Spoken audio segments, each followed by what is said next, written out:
Henry's coronation at Westminster was an attempt to ensure his authority to rule. He was 32 years old. His father had won the country by force of arms, and his barons backed him for rich rewards. But why would anyone want a king now? Alongside his sanctification by the church, he issued a charter promising that he would not overtax the church or his tenants-in-chief, and that they must treat their tenants as he treated them. He claimed that the crown changed his nature. He was no longer an ordinary human being. As the anointed king, he held special, divinely granted powers. His touch was supposed to cure scrofula, swollen neck glands from tuberculosis. This magic power, which became known as touching for the king's evil, was practiced by English monarchs for the next 700 years as proof of their divine authority. He also quite smartly understood that it was a good idea to promote new people to positions of power. Those who were already great barons didn't need a king, but men on the make would support him.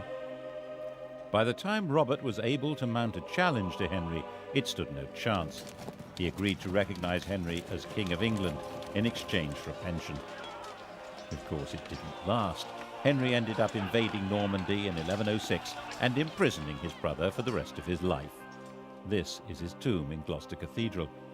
The question of who was entitled to succeed to the crown was still, when you came down to it, a matter of brute force.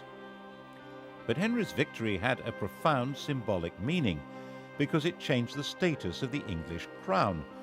Under his father, England had been a property seized and owned by the Duke of Normandy.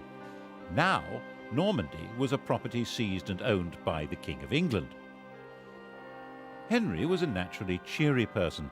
Just after his coronation, he married Edith, the daughter of an English woman and of the King of Scotland, and he encouraged the Normans he was promoting to marry English women. The great barons regarded this with contempt and referred to their king and queen as Godric and Godiva, a style statement which roughly translates as Sid and Gladys. As sturdy warriors, they also didn't appreciate the fact that he was literate in 3 languages. His other nickname, Henri Beauclerc, means Henry the Swot. But those great barons were having their power undercut as Henry recruited his government officers and judges from the church. He supervised his kingdom by moving his court from one centre to another. It was a great travelling performance, like a circus, with no permanent home. He spent half his time in Normandy, but when he was away, the kingdom was run by a totally reliable civil servant, Roger, the Bishop of Salisbury, who was called the Justiciar. The idea of government by a system rather than by a man was beginning to take shape. He sent judges on their own tours of the country and enforced the laws harshly, which seems to have been quite popular according to the chroniclers. But his punishments were often based on the idea that people were guilty until proved innocent, and there was no time to do that. Were England's lanes really full of blinded and mutilated men muttering, "Firm but fair"? You'd think so from the sources we have. They liked a strong king. And he managed to keep the treasury well stocked with money, which meant he could buy loyalty when he needed to. The key to this was his system for checking his income. Twice a year, sheriffs and royal officials from all over England had to bring their money to be counted by being shunted around in piles on a checkered cloth like a chessboard. Checked. It was called the Exchequer.